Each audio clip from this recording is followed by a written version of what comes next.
अस्सलामुअलैकुम मेरे प्यारे व्यूवर्स, आप सब कैसे हो? उम्मीद करती हूँ आप सब खैरियत से हो। मेरी दुआ है मेरे देखने वाले, मेरे सुनने वाले जहाँ पे भी हों, अल्लाह पाक आपको अपनी ख़ास रहमत के साए में रखे। ये रात का टाइम है व्यूवर्स और अच्छी खासी ठंड हो गई है। हमने पंखे वंखे घर के बंद कर दिए क्योंकि थर्ड फ्लोर पे हमारा घर है और बच्चों को हम लोग देख रहे हैं कि अभी रात की टाइम कहाँ सोते हैं। लूना घुस के सोई हुई है। किटी के लिए हमने छोटा सा बॉक्स काटा था वहाँ, और यहाँ पे ये ब्राउनी हम अपनी माँ वाले घर में सोए में ब्राउनी और फामिन, इन्होंने जैसे ही देखा कि भाई कोई रोशनी लेके वीडियो बनाने आ गया और नींद से ही उठ के बाहर आ गए। और हमने इनको यही कहा है कि अब यानी कि बाहर नहीं सोना। जैसे कि हमने वो पिंजरे में घुस के सो रही थी, बार बार पिंजरे में चली जाती थी, तो हमने उस केज का गेट ही बंद कर दिया है। आप देख सकते हैं अभी भी ये जो लड़का है ये एसी के ऊपर चढ़ के इतनी शदीद ठंड में बैठा हुआ है। और आपको पता है हम थर्ड फ्लोर पे रहते हैं और हाईवे है, पूरा चारों तरफ से खुला एरिया है। हमारे घर में गर्मी भी शदीद पड़ती है और सर्दी भी शदीद पड़ती है। तो अब की बार इनके हमें स्वेटर अगले हफ्ते तक लाजमी लाने पड़ेंगे। सबके सबके स्वेटर आएंगे, छोटे बड़े सबके, वरना ये हो जाएंगे बीमार। सर्दियाँ और बारिश जो हैं इनके ना जानलेवा सीज़न होते हैं, इनमें इनका बहुत ख्याल रखना पड़ता है। ख़ासकर जैसे हसास बच्चे ब्राउनी जैसे हैं, इनका तो बहुत ही ख्याल करना पड़ता है। और यहाँ पे क्लोई महारानी तो भाई हमारे रूम में है या हमारे रूम से बाहर नहीं जाती। और व्यूवर्स मैं आपको बताना चाहती हूँ कि क्लोई जो है अपने आप को इंसान मानती है और इंसानों के बीच से हटना नहीं चाहती। वो कहती है ये रूम मेरा है तो मेरा है, इसके अलावा मैं बच्चे कहीं भी नहीं रखूँगी और अपनी पसंद की जगह पे बैठूँगी। दिन को लेके बेड के ऊपर बैठ जाती है, शाम को अपने बेउदरी डब्बे में रखती है और अंदर चली जाती है। और किसी कैट्स के साथ वो रहना नहीं चाहती। वो कहती है मैं तुम्हारे साथ तुम्हारे रूम में रहूँगी। पूरा उसका सारा माइंड, उसका दिमाग सारे का सारा इंसानों जैसा है।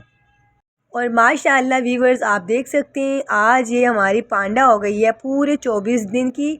और 24 दिन के बच्चे कितने खूबसूरत होते हैं, कितने हेल्दी होते हैं। आप देख सकते हैं ब्लू आइज़ उसकी अब बिल्कुल क्लियरली दिखना शुरू हो गई हैं और माशाल्लाह इसकी आवाज़ें भी बड़ी ऊंची ऊंची निकलना शुरू हो गई हैं। और ये हो गई आज 24 दिन की पूरी। 10 तारीख को पैदा हुए थे।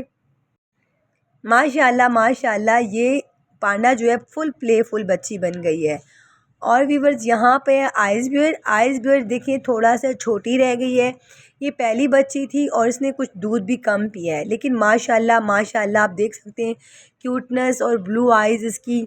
तो वो आई थी कल हमारे पास उसकी ऑनर, जो जिनका मैंने आपको बताया कि बच्चा गुम हो गया, इनका पापा गुम हो गया है और ये गुम हो गया इनका जो ब्राउनी और इनका सबका पापा है। तो मुझे बोल रही थी कि आपके बच्चों की ब्लू आइज़ कैसी होती हैं, क्योंकि हमारे फामिन की भी ब्लू आइज़ है। तो उससे हमें पता चला कि हमारी क्लोई का कोई रिलेटिव होगा, मम्मा पापा या दादी कोई, तो वो ब्लू आइज़ होंगे। इसलिए क्लोई के बच्चों में अक्सर एक बच्चा लाजमी ब्लू आइज़ पैदा होता है। और छोटे बच्चों की आंखें तो होती ब्लू हैं, इनका बिल्कुल भी पता नहीं चल सकता। जब इनकी आंखें खुलती हैं तो एकदम वो ब्लैक होती हैं और 3 महीने तक ये ब्लू रहती हैं। 3 महीने के बाद इनकी आंखों का कलर चेंज होता है, कुछ का थोड़ा चेंज होता है और कुछ का बिल्कुल परफेक्ट, यानी कि जो कलर रहना होता है येलो ब्लू कुछ यानी कि ग्रे कलर, तो वो रह जाता है, लेकिन कुछ का उसके बाद भी चेंज होता है। मेरी एक सब्सक्राइबर ने मुझसे कल पूछा है कि मुझे कैट्स के फंगल इन्फेक्शन के बारे में बताएं। तो कैट का जो फंगल इन्फेक्शन होता है दरअसल वो क्या चीज़ होती है, एक बहुत ही बुरा डिज़ीज़ है जो आपकी कैट्स को छोटे स्पॉट से शुरू होता है, यानी कि कहीं नाक के इर्द गिर्द ख़ारिश होना, कान के इर्द गिर्द ख़ारिश होना, और जिसको हम देखते नहीं हैं, जिससे हमें पता नहीं चलता कि ये कहीं ख़ारिश हुई है या कोई ऐसा ज़ख़म हुआ है जो आप उसको नज़रअंदाज कर सकते, तो वो अंदर ही अंदर बढ़ता चला जाता है। फंगल इन्फेक्शन अक्सर और बेशतर जो होता है बारिश के बाद होता है। जो कैट्स होती हैं कहीं से गीली होके एक ही साइड पे लेटी रहती हैं, तो फिर हम उसे डॉक्टर को दिखाते हैं। तो डॉक्टर को दिखाने का सिर्फ ये फ़ायदा होता है कि जो फंगल होता है वो फ़िलहाल अपना जो दौरानिया होता है, फैलाव होता है वो एरिए में, वो कम कर देता है।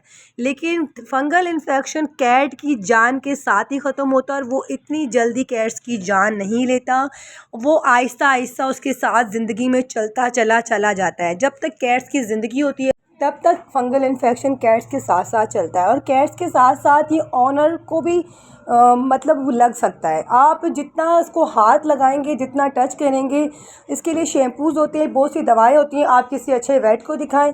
लेकिन लेकिन ये बात मद्देनज़र रख लें, अपने ज़हन नशीं कर लें कि फ़ंगल इन्फेक्शन किसी भी चीज़ से ख़त्म नहीं होगा। अगर आप अपने आप को बचा सकती हैं तो बचा लें। आप अपने आप को इस तरह बचा सकते हैं, जब आप अपनी कैट को खाना दे रहे हैं, नहला रहे हैं, दवाइयाँ लगा रहे हैं, तो ग्लव्स यूज़ करें। छोटे बच्चों से दूर रखें ऐसी कैट को, और दूसरी कैट से भी दूर रखें। एक से दूसरी कैट को भी फ़ंगल इन्फेक्शन हो जाता है।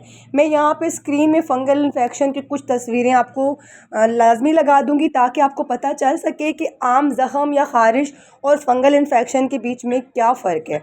ये तो मैंने सिर्फ़ उनको इसलिए इतना बड़ा रिप्लाई दिया है कि वो अपने आप को बचा लें, क्योंकि उन्होंने मैसेज मुझे रिप्लाई किया था कमेंट्स में कि मेरे ख़ुद के हैंड्स पे शुरू हो गया है। तो मज़ीद ख़ुद का ख़्याल रखें। कैट्स का आप कुछ भी नहीं हो सकता। आप अपनी सेफ़्टी के लिए आप ग्लव्स यूज़ करें, और ख़ुद का आप अपना ट्रीटमेंट ज़रूर लें, क्योंकि फ़ंगल इन्फेक्शन इंसानों में जब शुरू होता है तो उसका जल्दी से इंजेक्शन होते हैं और दवाइयाँ होती हैं, वो ख़त्म हो जाता है। बढ़ते बढ़ते हाथों से ही अपने जिस्म पे शुरू हो जाता है। फ़ंगल इन्फेक्शन जितना कैट के लिए बहुत ही बुरा डिज़ीज़ है, इतना ही बिल्कुल ये इंसानों के लिए भी है। तो प्लीज़ सिस्टर, जो भी हैं आप, मेरी अच्छी बहन, प्लीज़ अपना ख़्याल रखें, अपने घर वालों का, अपने बच्चों का, और अपनी दूसरी कैट्स का ख़्याल रखें। अब तो वीवर ये देखें, ये जो हमारी ब्राउनी का केज था, ये हमने आज कर दिया पक्का पक्का लॉक। मैंने आपको बताया ना, अब सर्दियाँ हो गई हैं और ब्राउनी के मज़े हमने ख़त्म कर दिए। वहाँ पिंक कंबल के ऊपर चढ़ के मज़े लेती रहती थी और सोती रहती थी। अब मैं ज़्यादा इनको अपने रूम में लेकर आती हूँ। मेरे रूम को चारों तरफ से पर्दे लगे हुए हैं, क्योंकि यहाँ पे ये एसी चलता है, तो ये हमने अच्छे से लॉक किया हुआ है। इसमें बाहर की ठंडी हवाएं भी नहीं आती और गर्म हवाएं भी नहीं आती। ये यहाँ पे आराम से बैठ सकते हैं। सारा दिन यहीं पे ला के रखती हूँ। और सबसे बड़ी बात ये है कि अब लोग पूछेंगे कि ये पोटी पिशी कहाँ करते हैं, तो ये पोटी पिशी वॉशरूम के अंदर जाते हैं। मेरे छोटे बड़े सारे बच्चे, सिवाय लूना के, मेरे घर की सारे बच्चे वॉशरूम ट्रेन है माशाल्लाह। ये मोटू भी जाता है WC के ऊपर बैठ के इंसानों की तरह पोटी पिशी करके आके अपना रूम में लेट जाता है। और मैं थोड़ी थोड़ी देर के बाद चेक करती रहती हूँ, क्योंकि एक के बाद एक जाएंगे तो उनके हाथ पैर गंदे होंगे। तो आपको पता है आजकल सर्दियाँ शुरू हो गई तो बीमारियाँ फैलती हैं। तो अपनी कैट्स की गंदगी का, सफाई का देखें, ध्यान रखें। लिटर बॉक्स बार बार साफ़ करें और स्वेटर पहनाना शुरू कर दें। यहाँ पे देख सकते हैं आप इस लड़के को, ये अपनी छोटी बहन से कितना प्यार कर रहा है। इसी तरह ये ब्राउनी से बहुत प्यार करता है और लड़कों से ये इतना प्यार नहीं करता। ये अजीबोगरीब भाई है। ये सिर्फ भाइयों से प्यार नहीं करता, बहनों से ये बहुत ज़्यादा प्यार करता है। उनको तो लिख करके साफ़ करना, उनकी चुम्मियाँ चटियाँ करना। और व्यूवर्स, अगर आप ये देख सकते हैं माशाल्लाह पांडा और ये सारे के सारे एक ही नस्ल के ताली के चट्टे बट्टे हैं, इसीलिए आपस में इतना खुश होते हैं। और मेरे फार्मिंग की एक और बड़ी ख़ास बात है, माशाल्लाह माशाल्लाह बेड पे चढ़ के कंबलों के नीचे घुस के भी सो सकता है और बहुत सुकून से सोता है।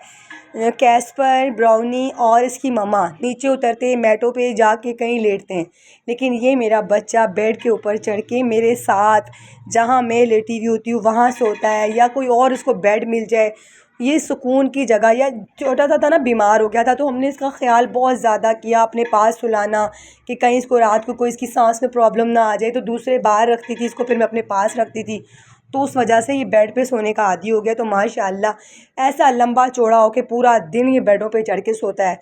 हाँ, इस वाले बच्चे की एक बात है, जब से ये दोबारा से बिल्ली ने काटा है इसको और दोबारा से ये ठीक हुआ है, एक तो तब से एग्रेसिव हो गया है, दूसरी कैट्स को मारता, हमें नहीं मारता। और दूसरे नंबर पे जो जिस प्लेट में ये खाना खाता है, उस प्लेट में लाजमी पिशी करके हटता है, चाहे इसको पिशी आई भी हो या ना आई भी हो, 2 बूंद भी ज़रूरी निकालना है इसको। इसलिए अब उस प्लेट को हमने फ़ौरन हटाना होता है। ये सोच लें कि इसका खाना ख़त्म हुआ और हमें प्लेट उठाना भूल गए, 10 मिनट हो गए, तो इसने उस 2-4 बूंद जो इसको पिशी, तो 2-4 बूंद ये लाजमी पिशी के निकाल लेता है। तो व्यूवर्स, आपको मैंने बताया था कल के इसको बहुत मारा है। गली के गोंडे को एक बड़े बिल्ले ने इतना बुरा मारा, इसकी पोटी पिशी निकल गई, तो ये नीचे की तरफ भाग गया था। मैं दुआएं कर रही थी कि अल्लाह पाक करे ये ठीक हो। और ये शाम का टाइम है और ये ख़ुद से आ गया, आप देख सकते हैं माशाअल्लाह। और लूना की वजह से मैं गेट भी नहीं खोल सकती, लेकिन मैंने इसको अंदर लाया और फिर मैंने इसको अच्छे से चेक किया। अल्हम्दुलिल्लाह इसको ज़रा से भी कोई खरोच तक नहीं आई हुई। अभी मेरा ख्याल है वो डरा ही रहा था और उसकी चीखों से और डर से ये इतना ज़्यादा डर गया। व्यूअर्स, ये थी मेरी आज की वीडियो। उम्मीद करती हूँ आपको मेरी वीडियो पसंद आती होगी। पसंद आती है तो please please please viewers like लाजमी कर दिया करें। आपके लाइक करने से मुझे मोटिवेशन मिलती है आपके लिए मज़ीद अच्छी अच्छी वीडियो बनाने के लिए।